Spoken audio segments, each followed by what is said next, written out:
A'udzubillahi minasyaitonirrajim. Bismillahirrahmanirrahim. Assalamualaikum warahmatullahi wabarakatuh.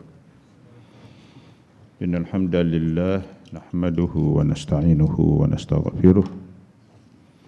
Wa na'udzu billahi min syururi anfusina wa min sayyiati a'malina. May yahdihillahu fala mudilla lahu wa may yudlil fala hadiya lahu. Wa asyhadu an la ilaha illallah wahdahu la syarika lah wa asyhadu anna Muhammadan abdullah wa rasuluh, amma ba'd.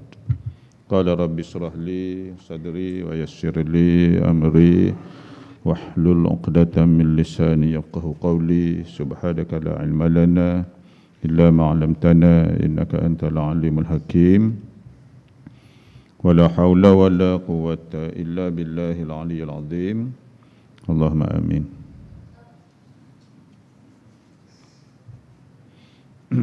Yang dimuliakan Tuan Imam, Tuan Bilal, yang berusaha pengurusi surau, timbalan pengurusi saf kepimpinan Jawatankuasa Surau Ad-Diniyah, seterusnya sahabat-sahabat sidang jemaah Muslim dan Muslimat yang dikasihi sekalian. Kita sambung kitab Mau'izatul Mu'minin, bimbingan mukminin. Ya, bimbingan mukmin. Sambungan iaitulah sifat ataupun hakikat dan hukum hasad. Hasad dengki kita panggil. Hasad dengki. Apakah hakikatnya dan hukum hakam yang berkaitan? Ya, sambungan yang sebelum ni. Buku lama tu muka surat 161. Buku lama 161. Juzuk yang kedua. 161 buku lama. Buku baru tak pasti ya. Mungkin 400 lebih apa. Hakikat dan hukum hasad. Ya, kita dah sentuh sebelum ni bahawa di antara perkara yang boleh menghilangkan pahala amalan. Menghilangkan pahala amalan. Amalan yang sudah diterima, ada pahala lah, sudah diterima, kemudian tak ada, jadi tak ada, gugur. Di antara penyebab kepada gugurnya kerana dimakan oleh penyakit hasad. Tu makna besar tu, bahaya tu. Iyyakum wal hasada fa innal hasada ya'kulul hasanat kama ta'kulun narul hatab. Awasi kamu ataupun jauhi kamu dari penyakit hasad, kerana ianya memakan pahala kebajikan yang sudah dibuat, sebagaimana api memakan kayu. Api memakan kayu, mana jadi arang, jadi debu. Jadi terbatal pahala. Di antaranya kerana ada penyakit hasad, dengki tadi. Dan hasad itu ada dua jenis. Dua-duanya dipanggil hasad secara umum. Ada dua jenis. Yang pertama, hasad itu mana hasad kepada seseorang yang memperolehi sesuatu nikmat. Dengki kerana dia ni kaya, dia ni ada pangkat, dia ni berjawatan, dia ni apalah yang dia dengki. Ada benda yang dia dengki, dia hasad. Dan dia mengharapkan, orang dengki tadi mengharapkan bahawa nikmat itu yang orang tu punya tu dipadamkan, mana tak ada, hilang daripada dia. Kalau kaya, dia mengharapkan supaya jatuh miskin. Kalau orang tu ada pangkat, jatuh pangkat. Orang tu ada kerja, dibuang kerja. Orang tu sehat, supaya sakit. Orang tu anak dia semua bagus-bagus, dia mengharapkan supaya anak dia jadi derhaka kepada orang tu. Itu hasad. Dan hasad inilah yang boleh membatalkan pahala seseorang. Inilah bentuk hasad yang Nabi larang di dalam hadis tadi. Iyyakum wal hasada. Awasi kamu, jauhi kamu daripada penyakit dengki. Hasad yang pertama inilah yang Nabi larangnya. Dan yang kedua, dia berdengki juga. Dia dengki, cemburu juga. Dia dengki juga, hasad juga. Tetapi yang membezakan yang pertama dan jenis yang kedua, dia tidak menginginkan nikmat itu lenyap dari orang tersebut. Bahkan dia menginginkan bahawa nikmat itu diperolehinya sama seperti orang tadi. Ini hasad ini dipanggil ghibtah. Ghibtah ini dibenarkan. Pasal apa? Menjadi motivasi kepada dia, menjadi inspirasi kepada dia untuk dia berusaha supaya jadi seperti orang tu. Orang tu dapat pangkat, naik pangkat, pasal apa? Dia kuat kerja. Aku kena kuat kerja jugalah. Dijadikan sebagai ikutan. Orang tu dia cerdik, dia pandai.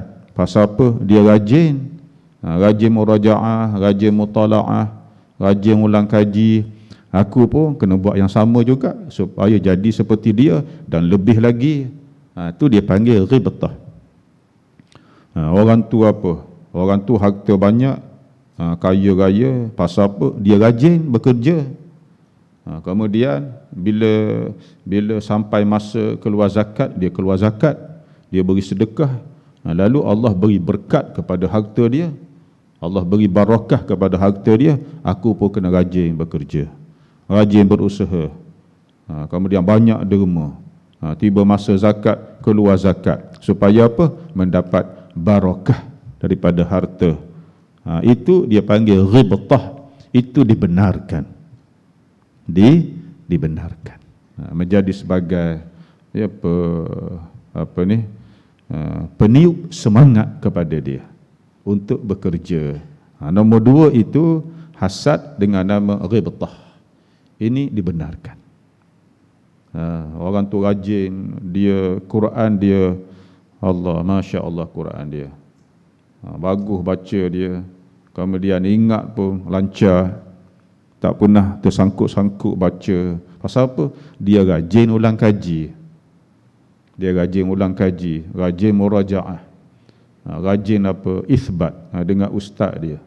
Aku pun nak kuat sama. Itu nama dia ghibtah.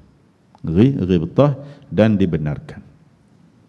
Yang pertama tadi, hasad itulah yang diharamkan oleh Nabi sallallahu alaihi wasallam. Itu penyakit hati. Yang kedua tadi, ghibtah dibenarkan. Dibenarkan. Firman Allah dalam surah Ali Imran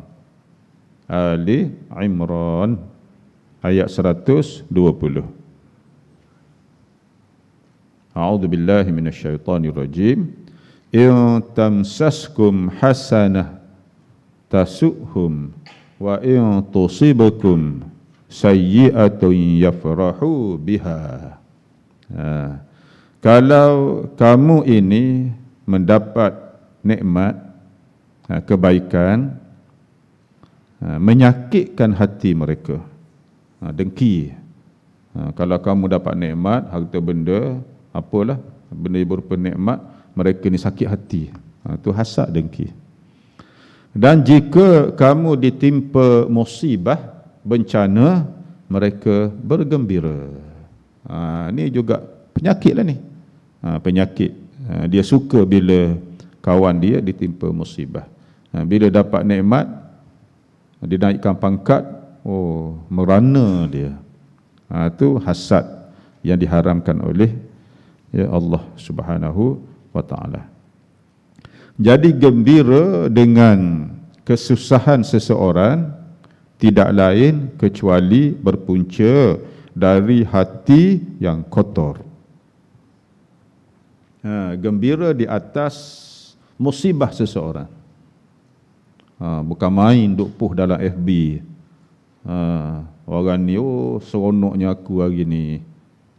Gembira dengan musibah yang menimpa seseorang.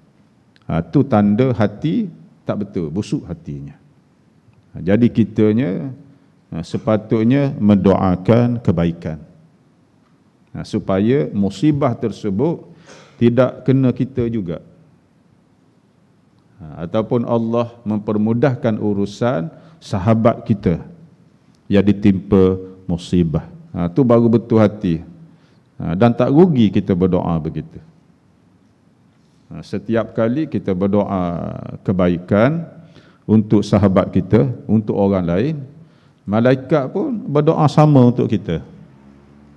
Walaka bimislin, kamu pun akan dapat benda yang sama juga. Ya Allah, kawan aku itu si fulan bin si fulan, dia tu ditimpa musibah, sembuhkanlah dia, mudahkanlah urusannya. Malaikat pun jawab, walaka bimislin, kamu juga. Tak ada rugi kita. Itu tanda hati yang betul, yang bersih, yang tulus, yang menghendakkan kebaikan untuk orang lain. Itu.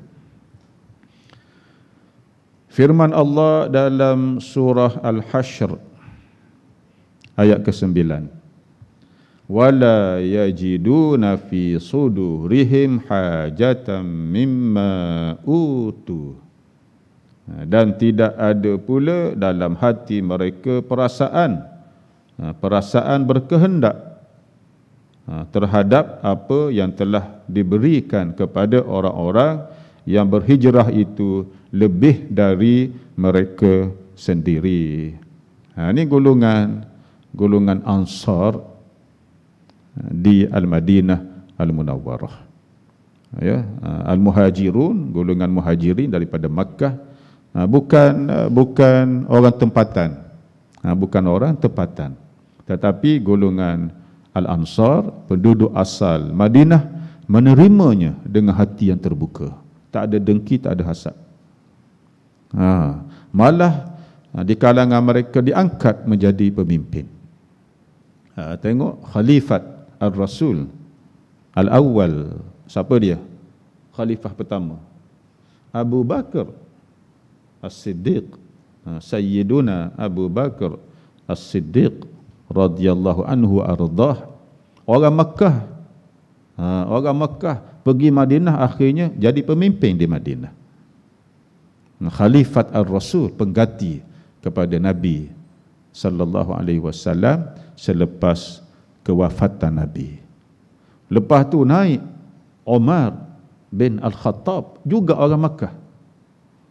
Lepas tu naik Uthman, orang Makkah juga. Lepas tu naik Ali bin Abi Talib, orang Makkah juga. Tengok. Mana orang Madinahnya, penduduk tempatannya? Tak ada. Dia terima dengan hati yang terbuka. Tak ada nak kita ni mesti mengangkat orang tempatan. Ditiupnya semangat perkauman. Tak ada di dalam Islam. Yang layak itulah yang diangkat. Tengok ketulusan penduduk Al-Ansar, penduduk Madinah. Dada mereka tidak pernah merasa sempit dengan kehadiran penduduk Makkah. Malah dialu-alukannya. Itu tanda bersihnya hati zaman tu. Dan Allah memuji golongan Al-Ansar. Nama pun Al-Ansar, pembantu, penolong. Orang Muhajirin tinggal semua kekayaan mereka di Makkah. Bawa dalam bahasa yang mudah, sehelai sepinggang saja bawa. Bawa sehelai sepinggang saja. Semua benda-benda kekayaan, tanah, air, rumah, tangga, semua tinggal. Harta benda tu. Dia nak berhijrah, nak berjalan jauh. Mana boleh bawa banyak? Tengok.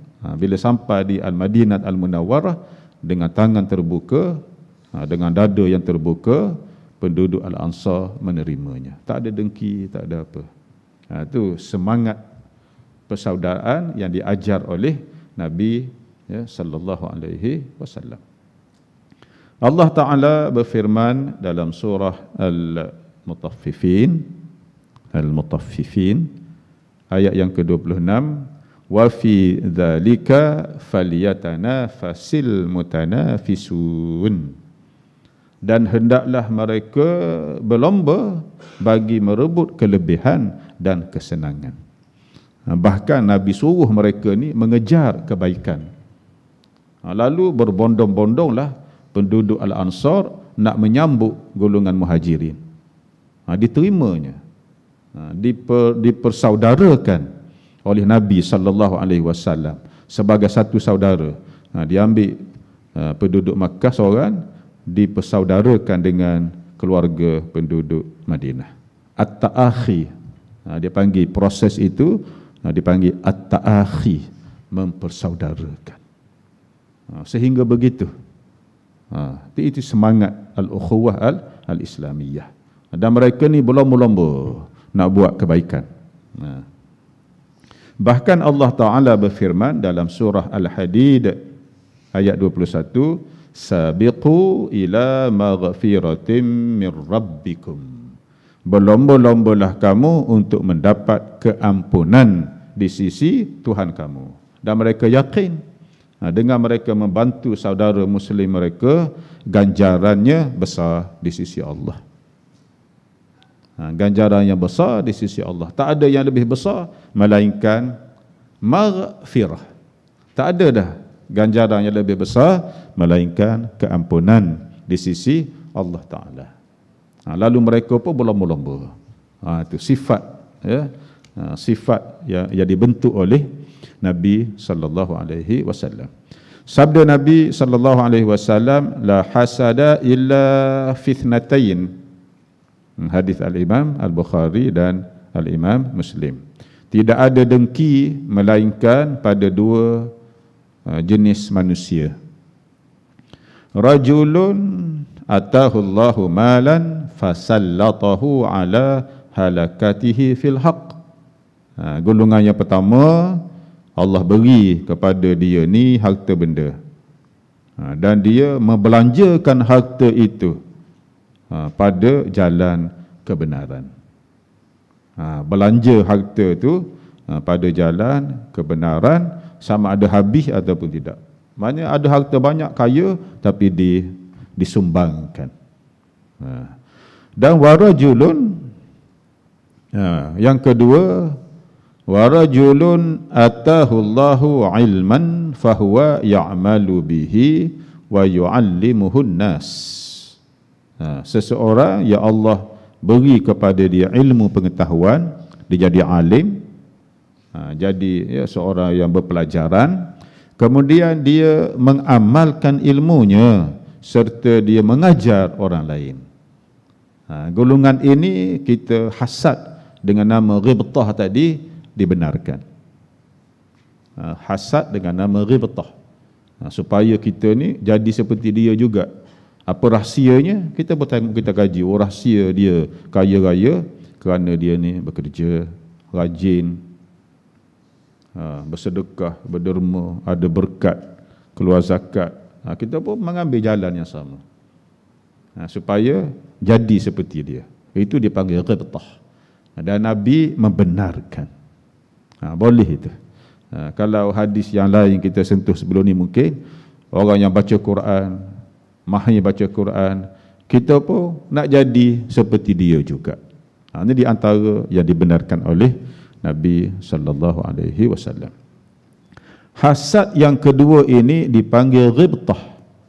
diperkenankan agama, maknanya boleh, tidak menjadi dosa. Yang jenis pertama tadi tu, yang makan pahala tu, kasihanlah. Pahala solat, pahala puasa yang duk buat bulan Ramadan baru ni, dah terima dah puasa, tengok-tengok buka kitab Diwanul Amal, tengok zero, tak ada, tajuk je ada. Tajuk je ada, tengok pahala tak ada.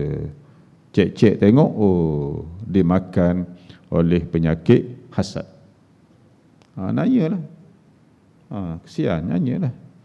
Kalau ar-riya', penyakit ar-riya' daripada awal lagi tidak diterima oleh Allah. Itu ar-riya'.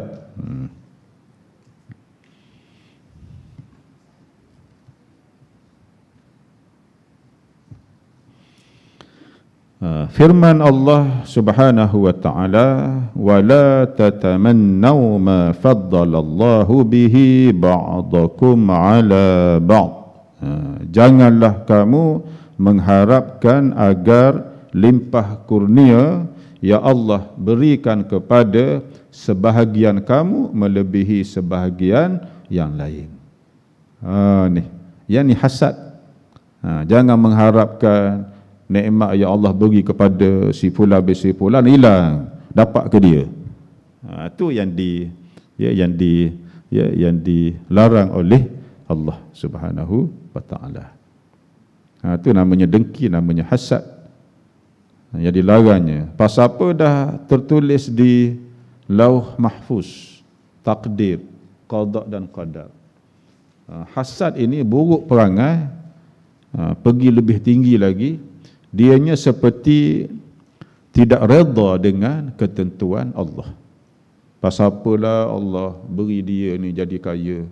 Seolahnya begitu dia nak sebut dalam hatinya. Sepatutnya aku yang naik pangkat, bukan mamak tu naik pangkat. Maknanya tak redha dengan takdir Allah. Tu besar tu. Begitu. Sebab itulah dari segi bencananya boleh makan pahala itu. Membawa kepada itu, tidak redha kepada takdir yang ditentukan oleh Allah. Tu sampai pakat tu bahaya tu. Tetapi jikalau yang diinginkan itu hanyalah sesuatu yang semacam apa yang dimiliki oleh orang lain itu, maka tidak ada celanya sama sekali. Dia pun tak sama seperti orang tu. Yang dia punya biarlah. Biarlah supaya Allah tambah berkat lagi. Tapi aku nak jadi seperti dia. Yang tu okey. Yang tu bukan nama apa? Hasad. Dibenarkan, tidak dicela. Apakah sebab-sebab yang menimbulkan sifat dengki, hasad dengki? Ada beberapa benda. Yang pertama berpunca dari permusuhan dan kebencian. Itu sebab yang besarnya bencilah. Bila benci kepada seseorang, apa yang walaupun baik dia buat pun tak nampak kebaikan. Sama juga bila dah suka kepada seseorang, apa yang dia buat buruk pun dia cari je alasan supaya nampak baik. Cinta itu membutakan. Cinta itu buta. Bila suka kepada seseorang, apa yang dia buat pun dia rasa tak salah. Al-hubbu yu'mi wa yusim. Membuta dan membisukan. Membisukan. Dia boleh zip mulut dia walaupun orang tu buat salah. Tu. Sama juga benci. Benci walaupun orang tu buat betul, semua tak betul. Tu. Daripada benci itulah menimbulkan hasad. Apa yang dia ada semua dia tak seronok. Kalau boleh orang tu dia nak supaya apa kedana, supaya sakit apa, ataupun supaya mati aksiden begitu. Dia nak begitu. Dia punya jahatnya hatinya. Itu sebab yang pertama, permusuhan dan kebencian. Inilah yang merupakan sebab timbulnya kedengkian yang besar sekali. Jikalau ada orang yang menyakiti baik tubuh atau hatinya, atau ada orang yang menyalahi tujuan dan kehendaknya dengan suatu bentuk yang tidak menyenangkan peribadinya, maka orang yang disakiti atau disalahi ini tentulah membenci orang tadi.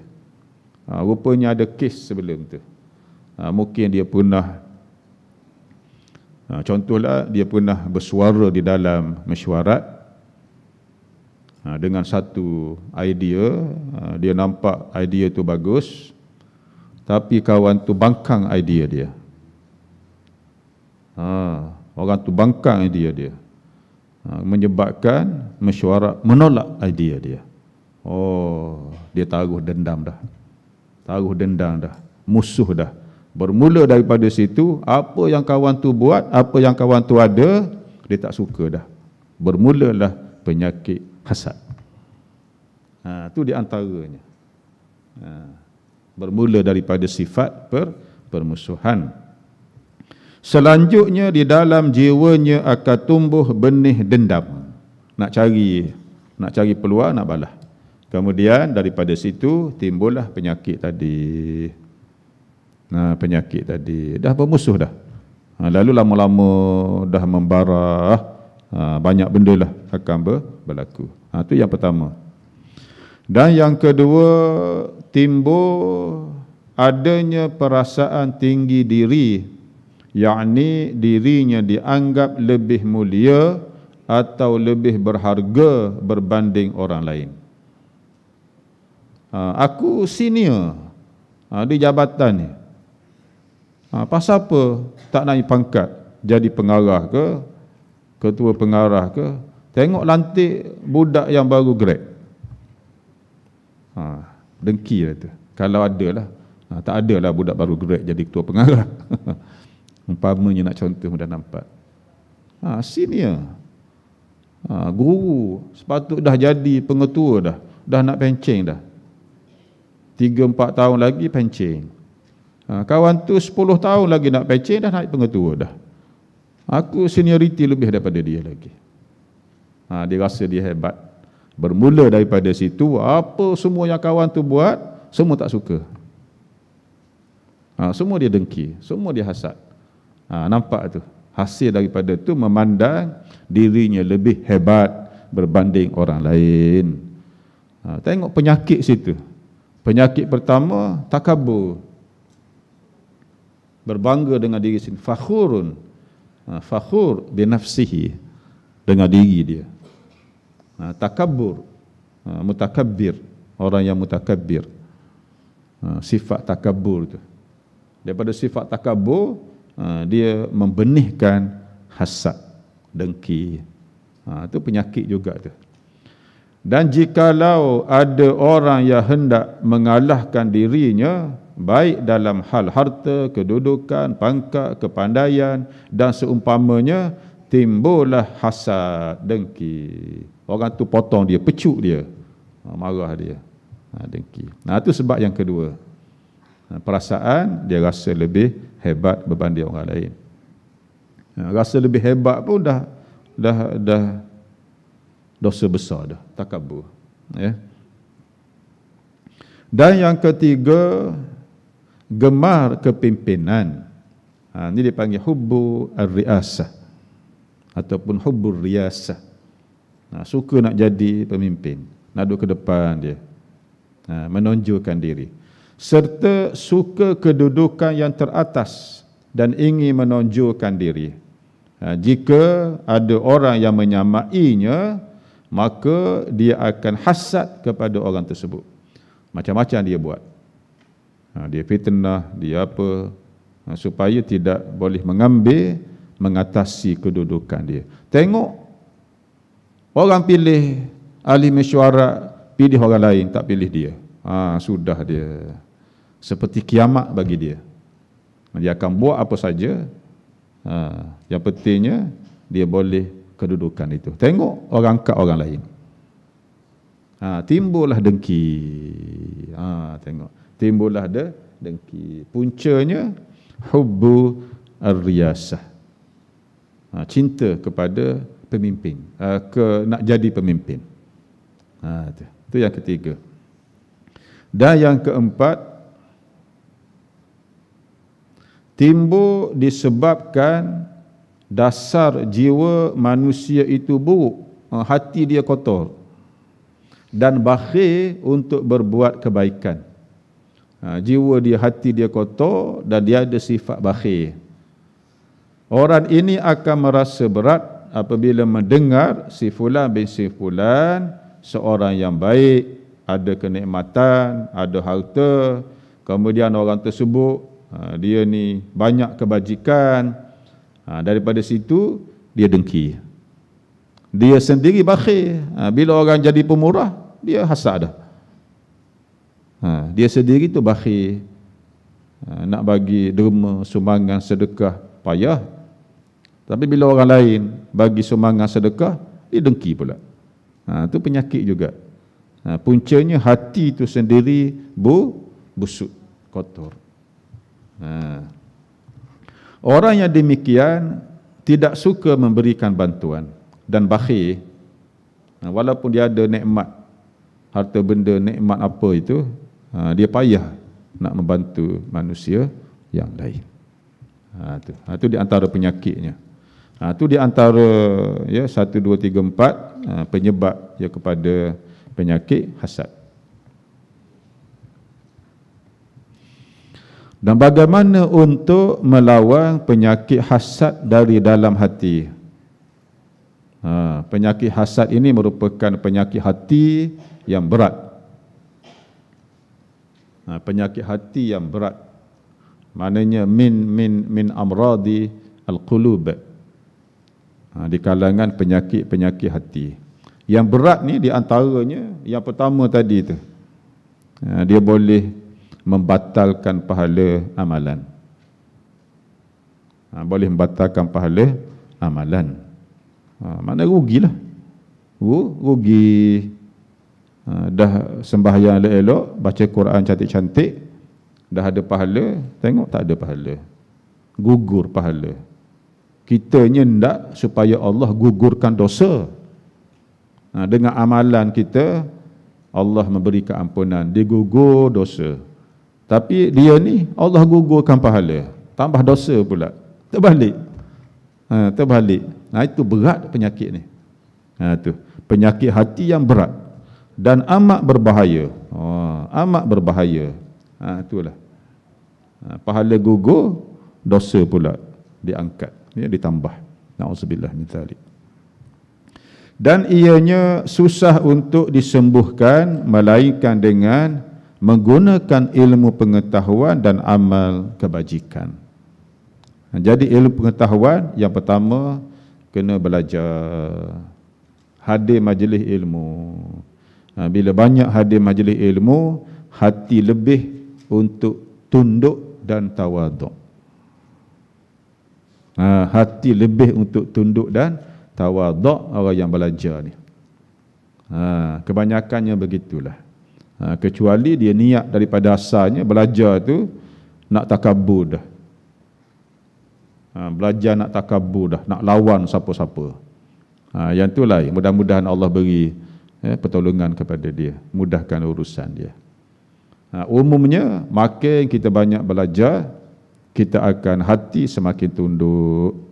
Bila hati semakin tunduk, dia bersih. Dia bersih. Bila bersih, bercahaya, sifat-sifat kotor payah nak hinggap. Bukan tak ada, kadang-kadang ada juga duk hinggap, bertenggek. Tapi lama-lama dengan banyak istighfar, banyak buat kebaikan, dibasuhnya. Dengan jalan hadir majlis ilmu. Pasal apa? Orang belajar ni dia melalui jalan syurga. Jalan syurga ni bersih, putih, bersih, bercahaya. Kalau ada sikit-sikit hitam tu dibasuh.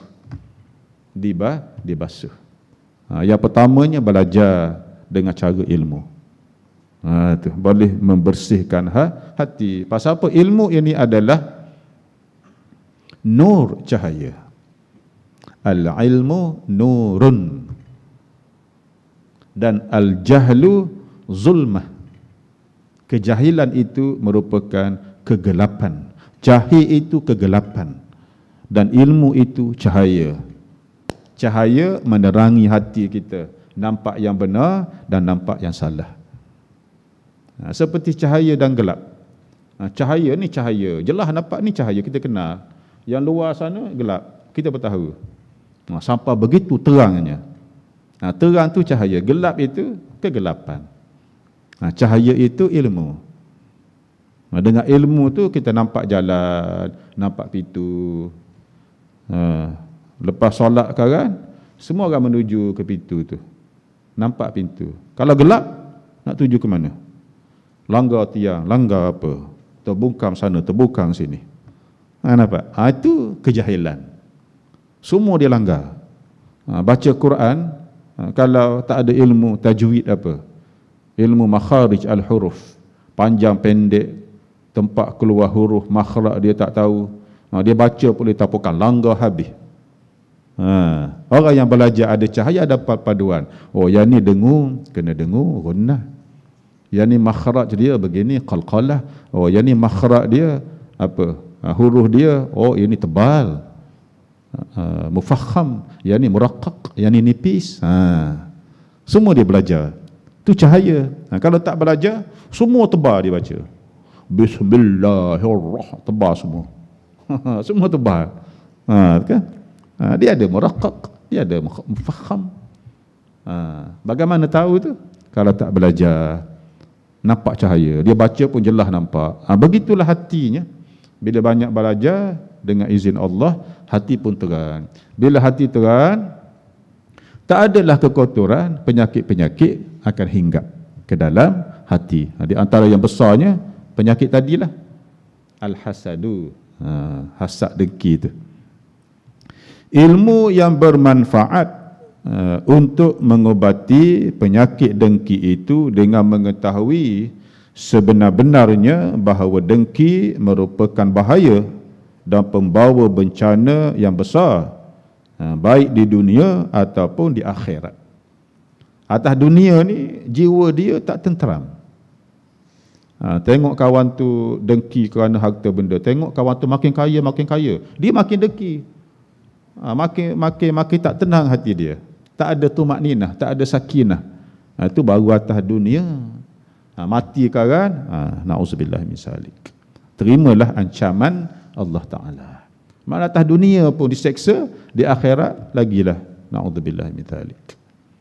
Itu besar bahayanya, bahananya, dunia dan di akhirat. Insaflah bahawa sebenarnya orang yang didengki itu tidak akan mendapat bahaya, sama ada di dunia ataupun di akhirat. Bahkan orang yang didengki itu mendapat manfaat. Dia semakin berusaha, semakin rajin, semakin kaya. Dia semakin belajar, semakin kuat membaca, semakin kuat ulang kaji, makin berilmu. Orang dengki tak memberi kesan kepada dia, tak memberi bekas kepada dia. Pasal apa ramai orang duk dengki pada dia? Pasal dia duduk di depan, kawan tu duduk belakang. Buat motivasi begitu. Pasal kita di depan lah orang dengki. Jadi berusaha lagi, kekalkan stamina. Tu. Jangan pernah menoleh ke belakang. Baik belajar, baik hafal Quran, baik apa, teruskan. Teruskan, masuk D je. Tahu D? Kan kereta auto, masuk D je, drive, pergi je. Sekali ghostan, sekali depan, sekali kiri, yang tu lambat. Yang tu lambat. Sekali P parking, yang tu lambat. D je, proceed. Teruskan. Tu. Orang duk dengki tu pasal apa? Dia duk belakang. Tu. Motivasi tu. Teruskan, tak rugi. Bahkan orang yang dihasadkannya itu mendapat manfaat. Jikalau yang sedemikian itu diketahui, dirasakan sedalamnya dan diteliti dengan penuh perhatian, pastilah sifat dengki itu dapat diusir dari jiwa. Jadi Allah beri kepada dia adalah kehendak siapa? Allah beri manfaat rezeki. ataupun nikmat kepada si fulan bin si fulan, ataupun si alan bin si alan, ataupun si fulanah binti si fulan, ataupun si alanah binti si alan. Pasal apa Allah beri? Kehendak siapa? Kehendak Allah Ta'ala. Fa'alul lima yurid. Jadi dia nak lawan kehendak Allah. Itu yang bahayanya. Dia nak lawan kehendak Allah. Fa'alul lima yurid. Nak lawan tu. Yang tu bahaya. Itu di antara yang dilarang oleh Allah Subhanahu wa Ta'ala. Kita benar-benar memahami bahawa kita tidak ingin menjadi musuh kepada diri sendiri dan tidak ingin menjadi musuh kepada sahabat kita, maka kedengkian itu akan dilenyapkan sama sekali.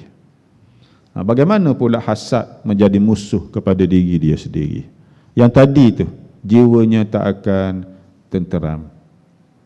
Dia boleh makan jiwa dia, tak tenteram. Gundah gelana, mungkin kemurungan, keluh kesah. Tengok musuh diri sendiri. Kemudian sahabat, yang ada nikmat itu sahabat kamu. Kamu nak suruh supaya sahabat kamu tadi dihilangkan nikmatnya. Ini bukan cara yang betul. Sepatutnya mendoakan kebaikan untuk dia. Sepatutnya begitu. Kemudian bila kita fikir begitu, mudah-mudahan Allah memberi kekuatan kepada dia supaya lama-lama Allah basuh dengki, hasad itu, cemburu, dibasuh oleh Allah ya Subhanahu wa Ta'ala. Jadi kena belajar. Kalau bab penyakit hasad, buka hadis-hadis yang cerita keburukan penyakit hasad, penyakit dengki, supaya dia menghayati dengan tekad dia betul-betul, Allah angkat penyakit hasad tadi. Bahaya besar yang kita sebut tadi tu, pahala pun hilang lah. Tak ada pahala lah amal ibadat yang dia lakukan. Tu.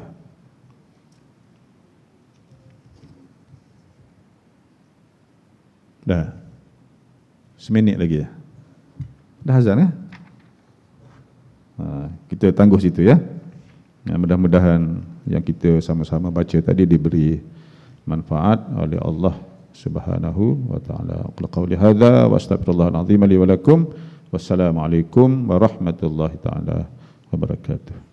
A'udzubillahi minasyaitonir rajim. Bismillahirrahmanirrahim. Allahumma shalli ala Muhammadin wa ala ali Muhammad. Allahumma faqihna fid din wa 'allimna at-ta'wil wahdina siratakal mustaqim. Wa sallallahu ala Muhammadin wa ala ali Muhammad walhamdulillahirabbil alamin. Terima kasih.